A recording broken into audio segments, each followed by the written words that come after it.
on NewsX World. With that, viewers, we're shifting away our focus from the Middle East towards East Asia. Now, North Korean leader Kim Jong-un has congratulated Russian President Vladimir Putin on his birthday, expressing confidence in eternal friendship and continued allied relationships between the two countries. Kim Jong-un has in fact assured Vladimir Putin that North Korea will fully support what he calls the just struggle of the Russian people for defending their national sovereignty, territorial integrity and security interests, and also remain faithful to the implementation of the interstate treaty between North Korea and Russia, regarding it as a fraternal duty to do so in the future as well. Kim Jong-un concluded by saying that Pyongyang and Moscow will always stand together and their friendship will be immortal. The Russian president is marking his 73rd birthday. As Kremlin spokesperson Dmitry Peskov has stated that many international phone calls to Putin have been slated. With us on the broadcast is Dr. Tomohiko Taniguchi, former advisor to late Japanese Prime Minister Shinzo Abe, joining us from Tokyo. Thank you so much for taking our time and speaking to us on NewsX World. At the outset, I wanted to understand from you, what is North Korea looking to gain, especially in strategic terms, by backing Russia's war with Ukraine? Writing a letter and sending it to Vladimir Putin costs nothing. It is the cheapest sort of diplomatic endeavor and able to show to the world and to Vladimir Putin that North Korea is a formidable power, if you like, and could stand on a par with the nuclear giant of Russia. So that's the aim. Pragmatically speaking, not substantially anything has happened between the two nations. All right, and I wanted to also bring into perspective, since you've pointed out that North Korea is a nuclear power, Kim Jong-un has made it very clear recently that North Korea will not denuclearize. He's in fact pointed out recent exercises that have taken place between Seoul and Washington, the Ulchi Freedom Shield, as well as the trilateral drills between South Korea, US and Japan. He stated that nuclear weapons and the program serves as a deterrent against US presence in the region. In your assessment, where do you think this armament and this continuous quest for increasing nuclear weapons will lead the Korean Peninsula tensions towards? North Korea is certainly escalating tensions by continuing to build nuclear arsenal. The flip side of the coin is that in South Korea, people have started to argue more in a louder voice the need to go nuclear armed themselves. So it is very much a dangerous competition.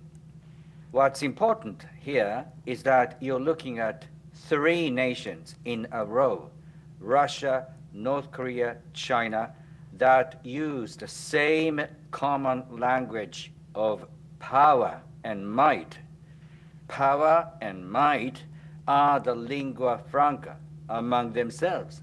So the lesson to be learned is that you need to be strong yourself.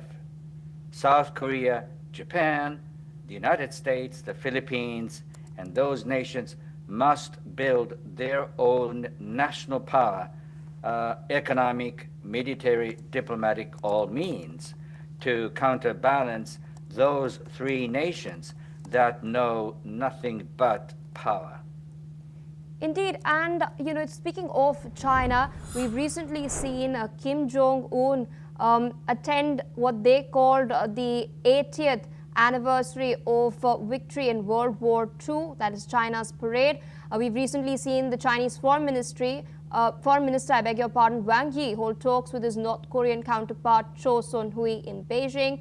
We're also now learning that China's Premier Li Qiang will go to North Korea this week, which is the highest level visit by a Chinese leader since 2019. Interestingly, after Kim Jong-un met Xi Jinping, the readout did not mention any bid for denuclearization, something that China has been doing so every time the leaders have been meeting. The official press releases issued by both countries omitted any mention of denuclearization of the Korean Peninsula, which was a notable departure from past statements. How is Japan reading into all of this? Long gone are the days when 6 nations lived under the fantasy that continued negotiations would somehow lead North Korea to abandon its nuclear program. The reality, therefore, at the moment, is that we must live with those 3 nations that have gone nuclear armed already. The path that Japan should seek will not change so much as the path that we have taken, Japan has taken, namely to reinvest and continue to do so in the alliance relationship with trusted partners like the United States, Australia, and the Philippines, and so on and so forth. And I would very much like India to play a role as a firmly developed democratic power. But that said, we should consider the new reality, that is that North Korea has developed confidence, has developed caliber in the international community. Never before has Pyongyang been so confident about their international standing. And the words and the way in which Kim Jong-un put together those words reflect his confidence. Indeed, and not just in this term as well. We've seen Kim Jong-un being rather confident in rebuffing an olive branch that South Korean President Lee Jae-myung has been extending. In fact, Lee Jae-myung met Donald Trump at the Oval Office. They discussed the possibility of Trump-Kim Jong-un meeting taking place as well. In your assessment, what are the chances that this could take place? Not in the immediate future, because President Trump is focused on the Middle East situation. Soon, he will come to Japan to meet the new Prime Minister, Sanae Takaichi, and he's got to start a very good relationship with Japan before facing up to some of those leaders, Kim Jong-un or Xi Jinping. Donald Trump will feel it imperative for him to develop his own connections with some of the Asian leaders, including the new Japanese Prime Minister. So we're not looking at the time frame of something like 2 or 3 months. If that happens, it's going to be long away, in the time frame of, say, 6 months and so on and so forth. But in order for him to meet Kim Jong-un, he cannot repeat the failure that he has done in the past. The 2 meetings that he had with Kim Jong-un have brought forward no tangible fruit. Indeed, and North Korea has recently deployed special assets against South Korea and the United States. Now, they maintain that this is in deterrence to the fact that U.S. stations about 28,500 troops in South Korea, and North Korea claims this is to fend off military threats. And they've pointed out to, as I mentioned earlier, the recent trilateral drills that has taken place. They denounced these drills as rehearsals for an invasion. Meanwhile, we do know that these are more defensive in nature, considering the fact that North Korea is a nuclear-armed country. What do you make of this increasingly stronger rhetoric that we've been seeing Kim Jong-un adopt in recent days? That may sound strong for us, but for someone that's been looking at North Korea over the last 50 years, It's not the strongest. North Korea has been very much good at adopting horrifying language, and we shouldn't be so much scared about by that. All right, sir. With that, I would like to thank you for taking out time and speaking to us on NewsX World, sharing your perspective on these very crucial developments.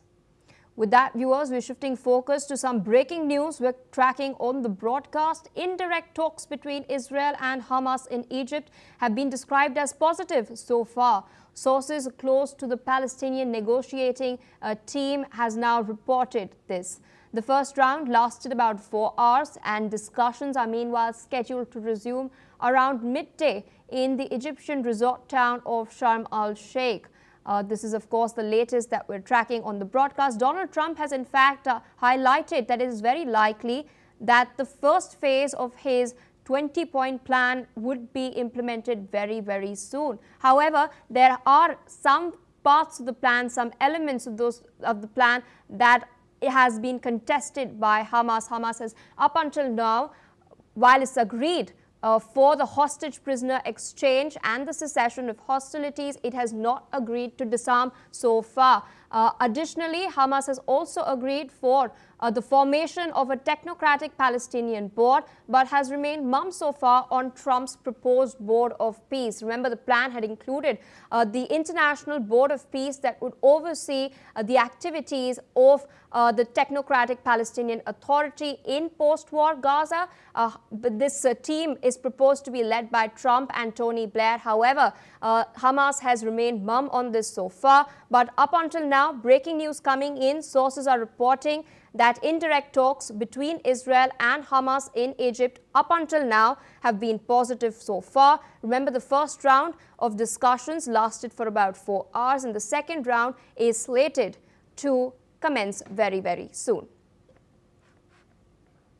Shifting focus to more updates coming in, El Salvador's Ministry of Education has banned the use of gender-inclusive language in public schools through a memorandum signed by Education Minister Carla Trigueros, prohibiting terms such as amigue, nine, and nostalgic that the government labeled as distortions of Spanish linked to gender ideology. President Nayib Bukele has reposted the directive on social media, reinforcing the administration's stance and applying the measure to over 5,000 public schools nationwide.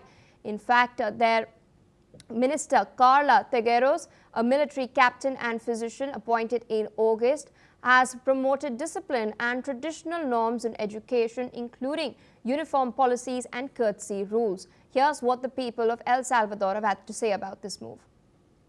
No, pues para mí está súper bien eso de la ideología de género. Está perfecto, porque yo creo que las cosas Dios las creó como tienen que ser. Así que por mí está súper bien. A nivel de derecho internacional se violenta una serie de normas. El lenguaje de género lo que hace es reconocer nuestra diversidad, reconocer la diversidad que es humana y que es humana por milenios, que es diversa desde siglos y no únicamente en los momentos actuales. Decir cortarse el pelo, decir buenos días, eso no cambia el sentido de la importancia de tener un sistema educativo que responda a las realidades del país. El sistema educativo salvadoreño es precario.